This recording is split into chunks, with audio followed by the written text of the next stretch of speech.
Now, there is an admission criteria for a baby with diabetes mellitus, that is, if the baby develops hypoglycemia, acute respiratory distress syndrome, if the baby needs jaundice, if the baby is jaundice and needs phototherapy for it, and frequent monitoring of bilirubin is required. The baby is polycythemic and needs partial exchange transfusion. There are signs of cardiac decompensation, for example, congenital heart disease and cardiomegaly. If he presents with the neonatal encephalopathy and there is a need for IV fluids or a need for NG feed until the postnatal ward can provide this facility, or if the baby is less than 34 weeks of gestation or even between 34 to 36 weeks of gestation, but it is clinically indicated to admit the patient.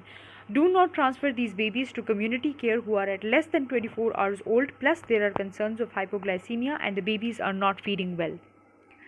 Okay, then how to prevent neonatal hypoglycemia? Every maternity unit should have a written policy about the detection, prevention, and the treatment of hypoglycemia in the neonates, but it should not be done routinely by a routine glucometer.